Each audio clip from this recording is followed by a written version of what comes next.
Halo, apa kabar? Selamat datang di Finance Project.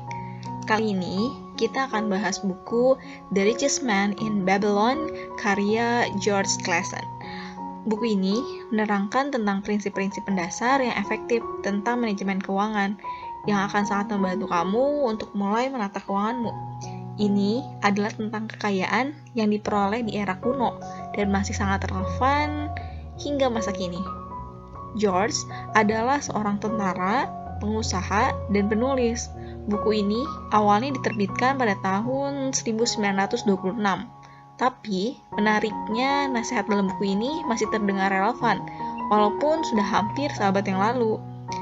Orang Babilonia menemukan banyak prinsip dasar di balik kekayaan, seperti menabung sebagian kecil dari pendapatan setiap bulan, menginvestasikannya dengan bijak, mempelajari cara meminjamkan uang daripada meminjamnya, dan cara melindungi kekayaan. Berikut ada 3 pelajaran yang bisa kamu terapkan saat ini untuk memulai membangun kekayaan. Pertama, hiduplah di bawah kemampuan keuanganmu. Apa yang membuat orang kaya menjadi kaya? Ini bukan tentang anak-anak jutawan atau raja minyak yang selalu kaya, tetapi ini tentang orang-orang yang setelah bekerja keras selama beberapa dekade dapat keluar dari pekerjaan mereka dan tidak pernah kembali lagi karena mereka dapat hidup dari kekayaan yang telah mereka kumpulkan. Apakah mereka memasukkan setiap uang receh yang mereka dapatkan atau hasilkan di celengan? Orang kaya mengembangkan kekayaan mereka sebagian besar berdasarkan 2 hal. Pertama, hidup sedikit di bawah kemampuan mereka. Kedua, menginvestasikan uang yang mereka simpan dengan baik. Hidup di bawah kemampuan kamu adalah pos pemeriksaan pertama yang harus kamu lewati, bahkan untuk memiliki uang untuk diinvestasikan. Jadi, mengapa tidak mulai dari sana? Tujuan dari sistem ekonomi dan pendidikan adalah agar kamu mengambil pekerjaan 40 jam sehari dan kemudian membelanjakan semua gajimu. Tapi, tidak ada yang mengatakan kamu harus memainkan permainan atau perilaku itu. Kamu tidak perlu berhenti ke kafe atau pergi ke bioskop, tapi kamu masih bisa membelanjakan lebih sedikit dari yang kamu hasilkan. Kamu paling tahu di mana kamu membelanjakan uang hanya demi kenyamanan, hiburan, dan kepuasan. Itu sebenarnya tidak perlu, dan justru itulah uang yang harusnya kamu simpan dan investasikan. Orang terkaya di Babilonia menyarankan kamu menabung 10% dari penghasilan untuk diinvestasikan.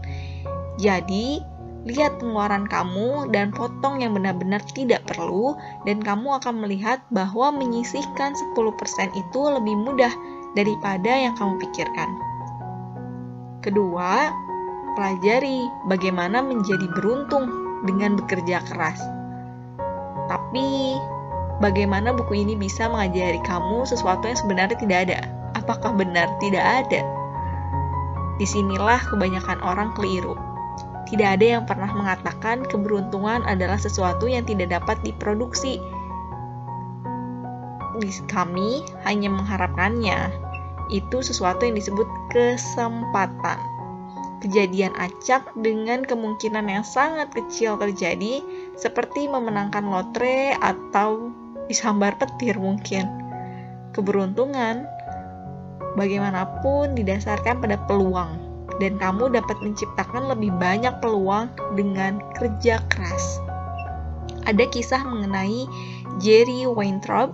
Pria ini menelepon manajer Elvis setiap hari selama setahun untuk menawarkan tur yang ingin dia ikuti bersama Elvis. Sebanyak 364 kali ia ditolak. Tapi, akhirnya, pada hari ke-365, akhirnya manajer Elvis berkata, "Iya." Jerry tidak beruntung. Ia bekerja. Setiap hari dia menelepon, sampai waktunya tepat dan kesempatan itu datang kepadanya. Begitulah cara kamu menjadi beruntung. Ketiga, jangan pernah berhutang. Ini seharusnya tidak perlu dipikirkan oleh siapapun. Namun, kita menemukan diri kita berada di dunia di mana sebagian orang di Indonesia berhutang baik pada pinjol ataupun bank keliling. Salah satu langkah pertama untuk membangun kekayaan adalah berhenti dari self-talk irasional yang membuat kamu membenarkan pembelian yang tidak mampu kamu beli. Uang adalah hal yang cukup rasional dan sudah saatnya kamu mulai memperlakukannya seperti itu.